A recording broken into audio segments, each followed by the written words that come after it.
Nous allons parler d'une application pour trouver une infirmière, notamment pour le soin à domicile. Une application qui s'appelle DemiHome avec son fondateur, Lotfi Krahi, et Alain Legros, qui est CEO et consultant Silver Echo en Belgique. Bonjour tous les deux. Bonjour Frédéric. Lotfi, on commence par vous, peut-être vous présenter votre parcours et puis comment est-ce qu'on arrive à faire une application pour les infirmières, enfin, mise en relation infirmière-client. Donc voilà, bonjour tout le monde. Donc voilà, je suis infirmier de formation depuis une dizaine d'années. J'ai exercé principalement en milieu hospitalier et je me suis rendu compte que les patients éprouvaient des difficultés quand ils quittent un séjour hospitalier pour trouver des infirmières de proximité. C'est pour cela que depuis 3 ans, j'ai pensé à développer une application pour faciliter cette mise en relation entre un patient qui nécessite des soins à domicile avec des infirmières et ce, sans intermédiaire. Alors,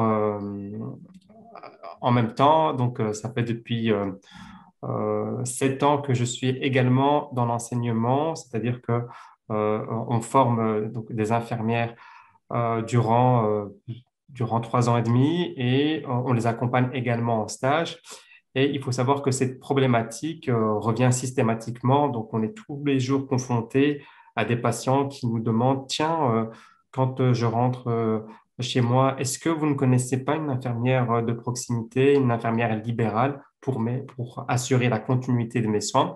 Donc, c'est vraiment quelque chose de récurrent. Et c'est pour cela que j'ai donc décidé de développer cette application. Alain, tu m'as fait découvrir DemiHome. Pourquoi DemiHome? Qu'est-ce qu'il a? Parce que, comme tu le sais, Frédéric, je suis sur différents sujets de construction d'un nouveau paradigme pour le vieillissement démographique. C'est autant l'habitat, un certain type d'habitat inclusif évolutif, mais aussi la téléassistance de nouvelle génération et l'augmentation du service dans la téléassistance, et entre autres. Et quand j'ai rencontré l'autre fille, ce qui m'a énormément plu, c'est que c'était une approche bottom-up, donc qui prend en compte directement la personne et qui lui donne, que ce soit elle ou les dents proches, enfin on en parlera peut-être, l'autre fille, mais qui lui donne le choix, la liberté d'appeler, comme il vient de le dire, sans intermédiaire. Voilà, ce n'est pas concurrent à d'autres institutions, chez nous aux mutuelles, etc. Mais ça rend la liberté à la personne, en fin de compte. Si je comprends bien, l'Otfi, ça aussi. En fait, j'allais vous poser la question, mais avant, on se débrouillait sans application.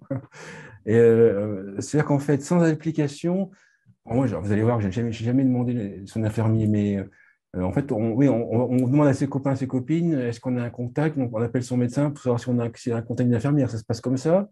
Et avec l'application, on y va directement. En fait, c'est un gain de temps Oui, pour exactement. En fait, avant, ça fonctionnait beaucoup avec le bouche à oreille ou bien les pages jaunes. Maintenant, évidemment, le bouche à oreille, c'est plutôt, les gens passent plutôt par les réseaux sociaux ou un moteur de recherche. Mais en même temps, ce qu'il faut savoir, c'est que euh, il y a une telle demande que, il y a aussi la problématique que parfois certaines infirmières ne sont pas disponibles et le patient se trouve livré à lui-même et du coup, il doit passer plusieurs coups de téléphone pour trouver une infirmière, c'est-à-dire que il commence à appeler sa mutuelle, mais ce n'est pas le rôle de la mutuelle de lui donner un carnet d'adresses. Et puis, il contacte aussi parfois son médecin de famille et c'est la même chose. Le médecin de famille a ses consultations et il n'est pas là pour rediriger le patient vers des infirmiers. Après, le patient a le réflexe aussi maintenant de se tourner vers un moteur de recherche et puis quand il fait sa recherche, le patient tombe sur une panoplie de prestataires qui est disponible, qui ne l'est pas. Alors, si on propose, si maintenant Dobium propose une application, c'est pour vraiment faciliter cette mise en relation, c'est-à-dire que très simplement, le patient, il se connecte sur l'application, il a la possibilité soit de nous appeler directement et il tombe sur une permanence téléphonique et on enregistre sa demande de soins. Ça, c'est une première possibilité. La deuxième possibilité, c'est qu'il nous envoie une demande de soins instantanée sans même chercher, ou il n'a plus qu'à nous envoyer une demande compléter un formulaire en 15 secondes. Sa demande de soins sera traitée dans les plus brefs délais. Et ce qu'il faut savoir, c'est que quand la demande de soins est envoyée par le patient, tous les infirmiers de proximité qui se trouvent dans un certain rayon autour du domicile du patient sont notifiés. Et ils savent très bien qu'il y a une demande de soins dans les environs. Et celui qui est disponible et qui est libre, il peut répondre à cette demande. Et il peut directement rentrer en contact avec le patient et le contacter pour fixer une heure de passage pour débuter les soins qui ont été prescrits évidemment par le médecin. Parce que quand on fait les soins à domicile, il faut systématiquement, que ce soit en France ou en Belgique, il faut la prescription du médecin pour pouvoir commencer les soins à domicile. Mais C'est précision que aussi très bien. l'application est en Belgique et en France, hein, les deux pays. Exactement. Donc, elle est disponible en Belgique et en France. Voilà. Oui, ce qui est très bien aussi, c'est que de façon très intuitive, bien sûr, les infirmières qui sont autour, parce qu'il y a une géolocalisation sur le numéro postal, hein, là où on se trouve, ce qui permet également la mobilité. Je veux dire, je peux me déplacer, être en dehors de mon domicile et de continuer d'utiliser l'application, même si en Belgique, j'ai quitté Liège pour aller passer quelques jours à la mer du Nord. Ça, c'est une chose. Et l'autre chose aussi, c'est qu'il y a les types de soins. C'est-à-dire que je peux être au moment de l'appel assez précis et de dire, voilà, j'ai besoin, c'est un soin de plaie, c'est ceci, cela. Donc, c'est très, très intuitif. C'est un outil extrêmement facile à utiliser, quoi. Que je comprenne bien également, Lotfi, quel est l'intérêt des infirmières? C'est parce qu'en fait, moi, j'ai l'impression qu'il n'y a pas assez d'infirmières, aussi bien en Belgique qu'en France, il n'y en a pas assez, qu'elles sont saturées. Alors, est-ce que c'est vrai, est-ce que c'est pas vrai? Et puis, si c'est pas vrai, si c'est vrai, quel est l'intérêt d'avoir, pour moi, infirmier, d'aller sur une application pour avoir encore du boulot alors que je suis saturé? Mais ça dépend de où vous vous trouvez, bien évidemment, hein. Parce qu'il y a des infirmières qui sont certes saturées, mais qu'il y en a d'autres qui peinent vraiment à trouver de nouveaux patients. Et ça, c'est un constat. Donc, on a eu plusieurs témoignages où des infirmières nous ont clairement félicité donc en nous disant que c'est vraiment donc pour eux un outil de recherche et que ils ont, voilà, donc évidemment, ils cherchent et ils manquent de visibilité et du coup, ils n'ont pas forcément donc les patients pour assurer leur tournée. Après, ce qu'il faut aussi savoir, c'est que il y a aussi, étant donné des conditions de travail qui sont un peu de plus en plus compliquées en milieu hospitalier, là, je parle principalement pour les infirmières qui exercent en Belgique, il y a de plus en plus d'infirmières qui quittent le milieu hospitalier pour se retrouver à domicile et pour travailler pour leur propre compte. Et toutes ces nouvelles infirmières libérales indépendantes qui travaillent pour leur propre compte n'ont pas forcément une patientèle quand elles commencent. Donc, pour elles ont tout intérêt à s'inscrire pour avoir non seulement régulièrement des demandes de soins, avoir plus de visibilité et commencer à travailler très rapidement. Ça, c'est voilà. Donc ça, c'est vraiment donc c'est vraiment aussi un constat. C'est des nouvelles infirmières s'enregistrent tous les jours et pas que des nouvelles infirmières. Nous, l'application est lancée depuis 3 ans et tous les jours, nous avons 4, 5 inscriptions. C'est vraiment sans même faire de la publicité, sans même faire quoi que ce soit. Il y a vraiment un intérêt parce que les gens en parlent de plus en plus. Les infirmières se sentent concernées et les infirmières veulent aussi changer d'environnement et veulent travailler pour leur propre compte, pour plus forcément avoir de pression au niveau des équipes soignantes, pour être plutôt indépendantes, infirmières libérales, et elles préfèrent lancer leur propre activité. Et une dernière petite chose concernant cette question, c'est que certaines infirmières, parfois, qui sont saturées, refusent des soins. Alors, le patient, comment est-ce qu'il fait? Quand il se rend compte qu'il appelle une infirmière, 2 infirmières, et on lui dit, mais non, finalement, donc on ne va pas se déplacer pour une seule injection, on ne va pas se déplacer pour une aide pour vos soins d'hygiène. Regardez une autre infirmière qui se trouve non loin de chez vous. Mais après, le patient, il ne sait plus vers qui se tourner. Et du coup, le fait d'enregistrer une demande de soins sur l'application, on- on- qui se retrouvent, c'est-à-dire que cette demande de soins va être propagée auprès de plusieurs infirmières, il a plus de chances de trouver une infirmière Oui. très vite que s'adresser à une seule ou deux ou trois infirmières. Si on sait très bien qu'une fois que la demande de soins instantanée est complétée et a été envoyée, nous l'affichons dans tous les profils des infirmières qui se sont enregistrées sur l'application et ces infirmières reçoivent un email et une notification concernant cette demande de soins. Elles peuvent se positionner par rapport à la disponibilité. D'accord. Alain, Je voudrais bien dire une chose. Tu as touché, Lotfi, quelque chose, me semble-t-il, d'important. On assiste aujourd'hui, dans les échos que j'en ai en France, pas partout en France, mais notamment dans le Grand Est, mais encore dernièrement, mais également en Suisse, c'est le cas. On parle de cette grande démission. Je crois qu'elle n'est pas que dans le milieu du soin, hein, elle est ailleurs également. Ou en fin de compte, en tout cas dans le milieu du soin, ce qu'il m'apparaît, ce que j'entends, c'est que des personnes qui avaient vocation d'être dans le soin, mais avec le côté social et humain du soin également, c'est-à-dire du temps du soin, hein, du rapport social dans le soin. On sait que ce n'est pas uniquement qu'une injection, enfin, on est face à quelqu'un. Et quelquefois aujourd'hui, tant à l'hôpital que dans d'autres structures qui sont un peu tayloristes, comme ça, hein, où on dit vous faites voilà 10 patients le matin avec les trajets de l'un à l'autre, etc. À un moment donné, ça ne correspond plus. Ce n'est pas une question de salaire, c'est une question de ça ne correspond plus à mon métier. d'accord. Ici, ça me fait penser, ton application, on peut parler effectivement d'ubérisation, mais dans le bon sens du terme.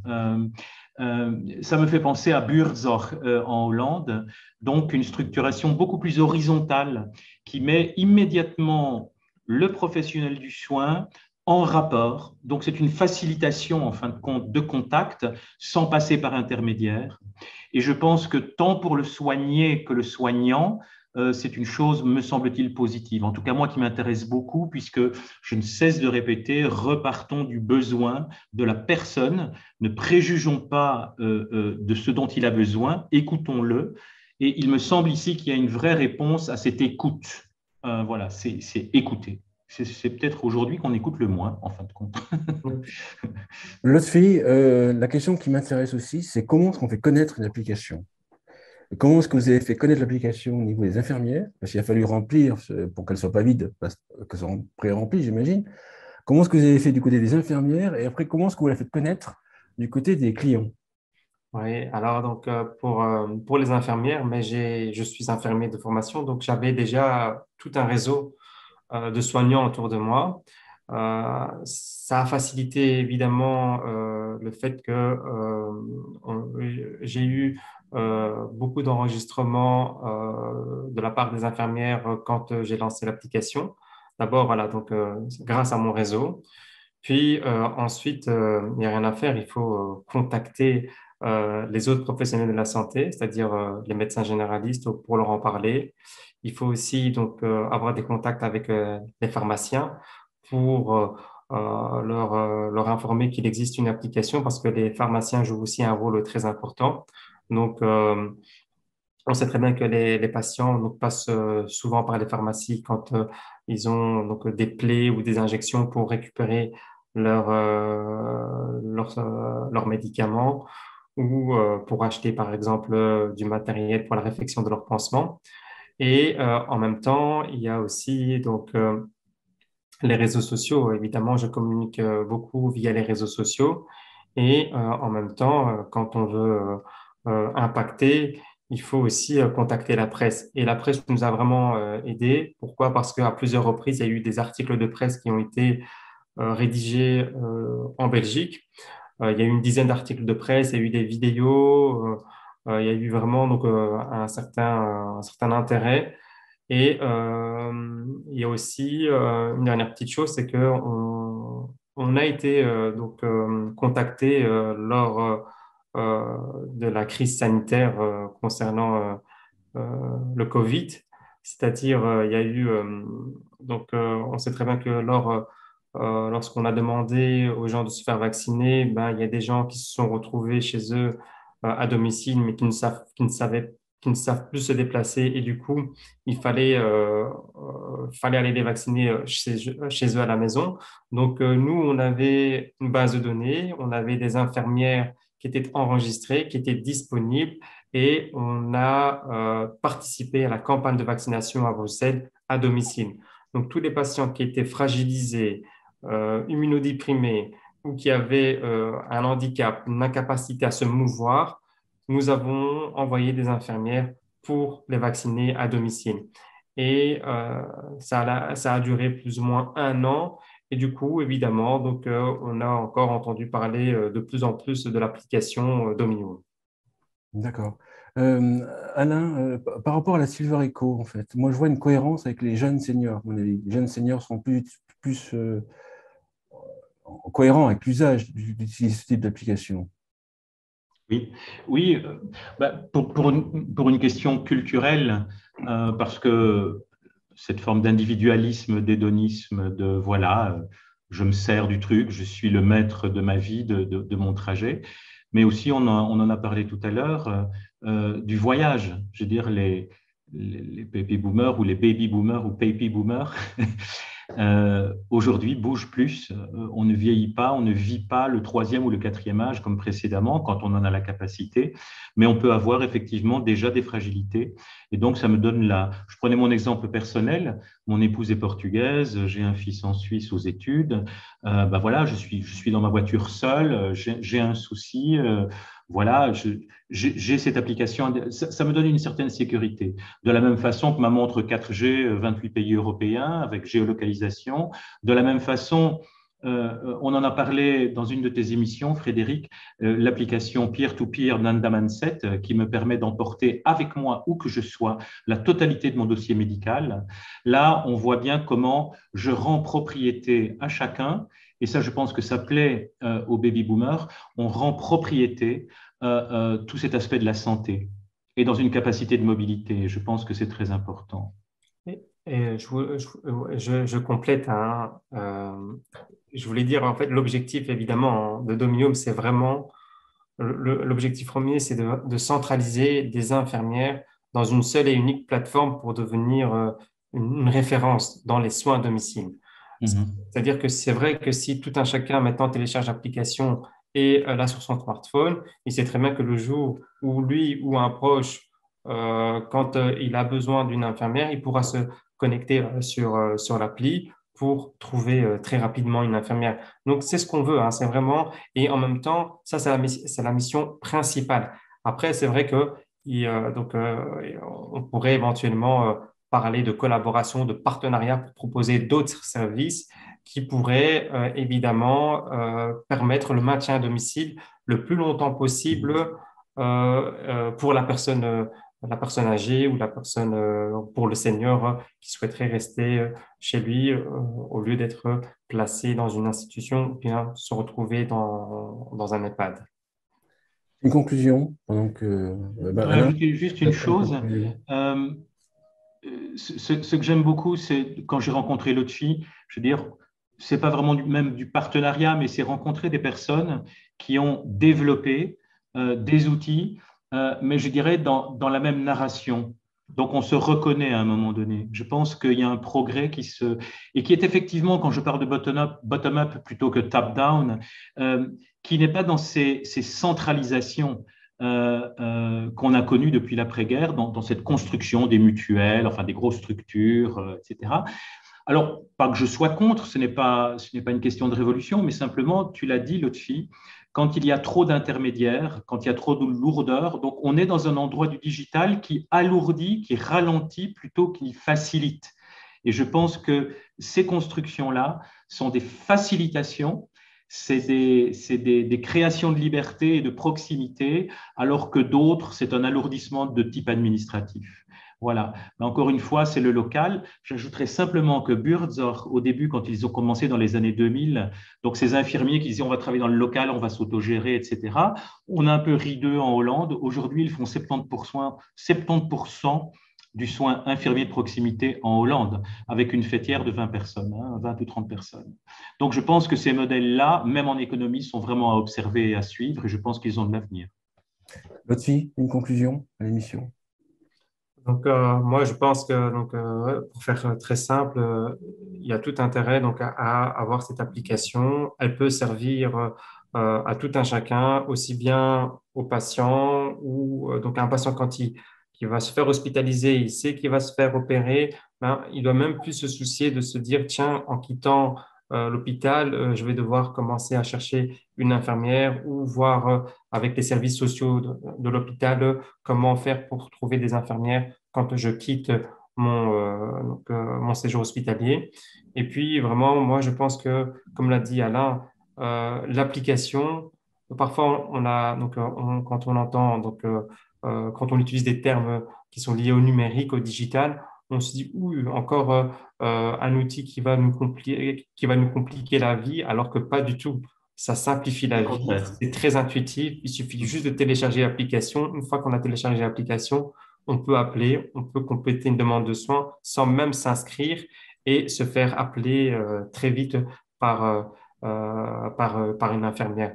Donc vraiment, moi, je pense que voilà, donc il y a tout intérêt à télécharger cette application parce qu'elle servira tôt ou tard à vous ou à un proche, un voisin, ou même quand vous allez vous retrouver en vacances. On a déjà eu le cas, donc des personnes nous contactent en nous disant on va voyager, on va aller vers le nord de la Belgique, on va aller à la côte, prendre 2 semaines. Est-ce que vous avez des infirmières?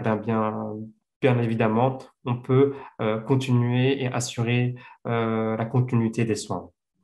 Super, Et alors, je merci. vais faire peut-être une pirouette en sortant, mais domi-home, en fin de compte, tu es dans le très ancien, dans le latin, domus, hein, la maison et le home en anglais, quoi. Hein, tu relis les deux univers, quoi. Exactement. Merci Alain pour Merci, merci, merci, cette belle fin. merci, merci Alain pour cette émission. Merci beaucoup. À bientôt. Merci Merci Frédéric. Lotfi, merci.